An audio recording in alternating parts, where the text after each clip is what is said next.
Presiden Joko Widodo membagikan 2.000 lebih sertifikat tanah gratis kepada masyarakat di sejumlah kabupaten dan kota di Kalimantan Barat. Pemberian sertifikat gratis secara simbolis terhadap 2.000 lebih warga ini dilaksanakan di Gedung Pramuka Kalimantan Barat di Jalan Soekarno-Hatta, Kabupaten Kubu Raya. Dalam sambutannya, Presiden berpesan agar masyarakat dapat menyimpan dengan baik sertifikat miliknya dan mengingat berapa luasan tanahnya. Presiden berharap masyarakat tidak menganggungkan sertifikatnya ke bank jika hanya untuk memenuhi kebutuhan konsumtif, kecuali digunakan untuk modal usaha dengan mempertimbangkan kemampuan untuk mengembalikan pinjamannya. Presiden berjanji akan meningkatkan jumlah pembuatan sertifikat gratis bagi masyarakat Kalimantan Barat tahun depan.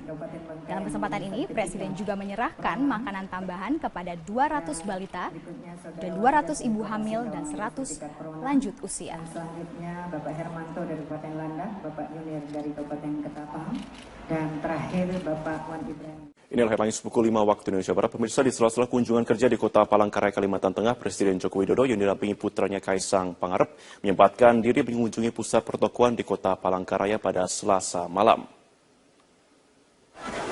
Kedatangan Presiden Joko Widodo ke pusat pertokoan di Jalan Yosudarso, Palangkaraya, Kalimantan Tengah ini disambut meriah oleh para pengunjung pusat pertokoan yang ada di sana. Sejumlah warga pun banyak yang mencoba mendekati Presiden, sekedar mencoba untuk menyapa, bersalaman dan berfoto dengan Presiden Joko Widodo. Presiden yang didampingi putranya Kaisang Pangarep sempat berkeliling mengunjungi beberapa stand toko dan menyempatkan diri singgah di salah satu stand makanan untuk memesan 1 gelas es teh manis.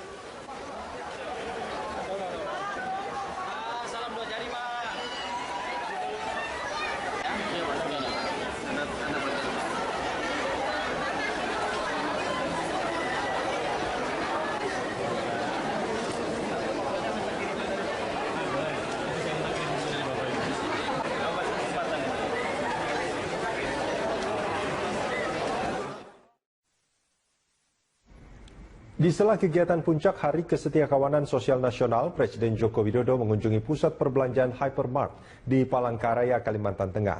Kedatangan Jokowi disambut meriah para pengunjung.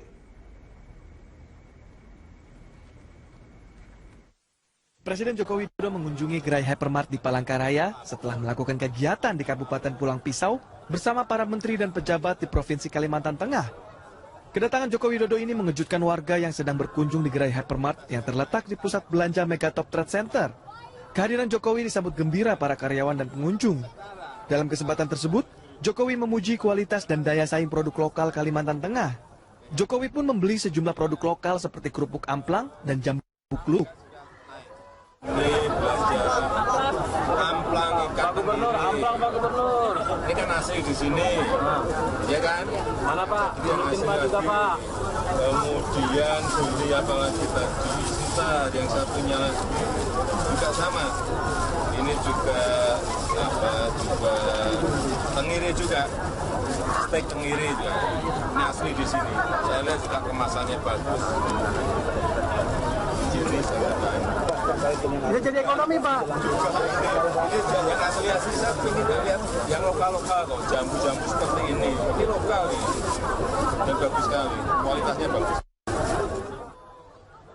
Hingga 30 September 2016, Hypermart tercatat mengoperasikan 112 gerai di seluruh Indonesia dengan kontribusi terhadap pendapatan induk usaha yakni Matahari Putra Prima yang mencapai 76,9%. Tim Liputan, Berita 1.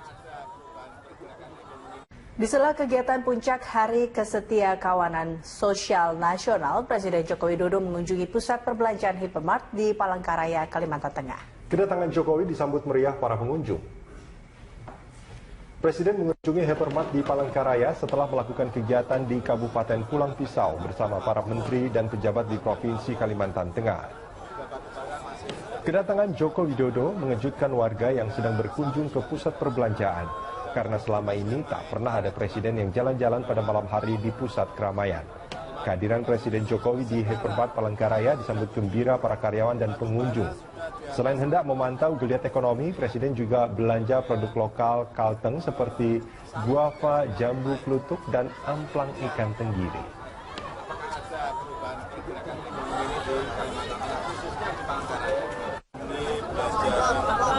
Amplang ikan tenggiri. Amplang Pak Gubernur. Ini kan asli di sini, ya kan? Mana Pak? Turutin Pak juga Pak. Kemudian beli apa lagi tadi? Bentar, yang satunya juga sama. Ini juga juga tenggiri juga. Steak tenggiri juga. Ini asli di sini. Saya lihat juga kemasannya bagus. Ini sangat baik. Ini jadi ekonomi Pak. Ini yang asli-asli saya ingin lihat yang lokal-lokal kok. Jambu-jambu seperti ini. Ini lokal ini. Dan bagus sekali. Kualitasnya bagus. Di sela kegiatan puncak Hari Kesetia Kawanan Sosial Nasional atau HKSN, Presiden Jokowi mengunjungi pusat perbelanjaan Hypermart di Palangkaraya, Kalimantan Tengah. Kedatangan Jokowi sontak disambut meriah para pengunjung. Setelah sebelumnya melakukan kegiatan di Kabupaten Pulang Pisau bersama para menteri dan pejabat di Provinsi Kalimantan Tengah, sudah jadi kebiasaan Presiden kerap belusukan ke tempat-tempat tertentu, seperti misalnya di Palangkaraya. Kali ini Presiden kembali belusukan ke pusat perbelanjaan Hypermart. Kontan kedatangan Joko Widodo ini membuat warga yang sedang berkunjung ke pusat perbelanjaan menjadi gaduh. Kedatangan Presiden membuat pengunjung terkejut karena selama ini tidak pernah ada Presiden yang jalan-jalan malam di pusat keramaian.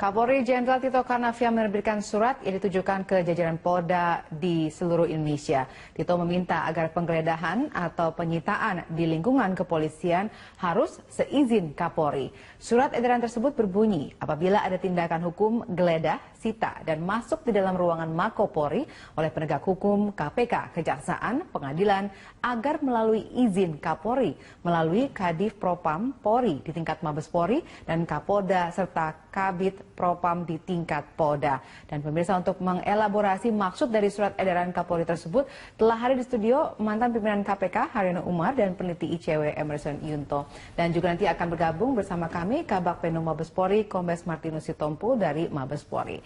Saya sapa dulu yang di studio. Selamat malam Pak Haryono. Malam Mbak Fanil. Selamat malam Mas Emerson. Malam Mbak. Terima kasih sudah bergabung sama kami hari ini. Saya ke Pak, mungkin ke Mas Emerson terlebih dahulu dari ICW sendiri memandangnya seperti apa? Apa maksud dari surat edaran ini? Nah itu yang juga kita nggak jelas ya. Artinya apa dasar Kapolri membuat surat edaran atau telegram ini? Karena ketika kita cek kok nggak ada dasar hukumnya gitu ya. Dan kemudian yang kedua justru dengan adanya surat edaran ini punya implikasi yang beragam. Pertama dari aspek hukum, ini kan apa ya namanya melabrak dari ketentuan di KUHAP. KUHAP hanya mengatur soal izin penggeledahan harus lewat ketua pengadilan. Nah ini ditambah lagi dengan izin Kapolri. Dan kemudian yang kedua, ini kan akan memunculkan kesan semacam arogansi dari publik melihat institusi Polri gitu ya.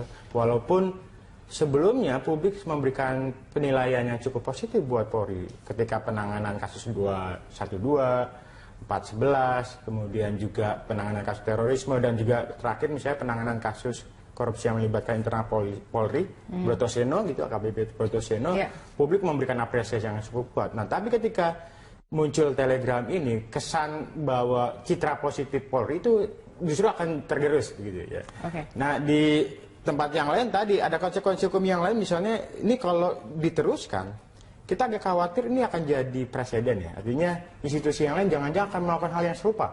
Jadi pimpinan Polri, pimpinan Kejaksaan, DPR akan melakukan hal yang sama, membuat surat edaran di internal mereka. Kalau KPK institusi yang lain mau geledah harus izin pimpinan institusi tersebut gitu. Ya. Itu surat edaran ya, tapi ada sisi lain ada namanya undang-undang KUHAP yang mengizinkan misalnya seperti KPK untuk melakukan penggeledahan tanpa misalnya harus melalui izin ke Kapolri tersebut. Nah Pak Haryono sebagai orang yang pernah memimpin KPK, apa dampaknya kepada KPK? Jadi kan memang KUHAP itu mengatakan bahwa ada dua jenis penggeledahan. Penggeledahan ruangan, rumah dan sebagainya, juga penggeledahan badan. Nah khusus untuk penggeledahan ruangan ini memang KUHAP mengatakan harus mendapatkan izin dari ketua pengadilan negeri setempat, nggak ada lagi yang lain. Di sana disebutkan apa masalahnya, kemudian siapa yang akan digeledah, barang-barang apa yang digeledah, itu firm. Dan untuk pada waktu pelaksanaannya setelah mendapatkan izin dari ketua pengadilan negeri, maka memang agar semuanya jelas transparan, maka diminta untuk ada 2 orang saksi. Nah, saksi itu mungkin dari tempat yang bersangkutan, kalau rumah atau umpamanya tetangga atau ketua RT, RW dan sebagainya. Jadi tidak ada yang seperti katakan oleh Mas Yunto tadi, nggak ada yang mengatakan harus mendapatkan izin dari pimpinannya. Apakah umpamanya DPR harus izin DPR dulu atau Polri dari Kapolri dulu, tidak ada. KUHAP mengatakan demikian. Jadi artinya sepanjang praktek yang ada selama ini adalah yang demikian. Kalaupun umpamanya katakanlah ingin memberitahukan kepada tempat yang bersangkutan yang akan digeledah, itu intinya adalah ingin mendapatkan 2 orang saksi itu. Kebutuhan 2 orang saksi itu tidak mesti pimpinannya kan, apakah umpamanya yang jaga pada waktu itu, atau umpamanya kalau umpamanya tidak ada orang di situ, bisa dimintakan adalah masyarakat setempat. Jadi tetap ada koordinasi dalam hal ini ya. Tapi bukan meminta izin, tapi sekedar koordinasi dan komunikasi dengan lembaga terkait. Koordinasi dalam rangka untuk agar terpenuhinya ketentuan KUHAP ada 2 orang saksi. Itu. Kalau misalnya sekarang ada surat edaran seperti ini atau telegram mereka sebut beredar, apa yang kita bisa baca dari sini? Ya, kalau tadi kan katanya itu adalah dalam rangka untuk intern, agar intern itu menyampaikan kepada pimpinannya.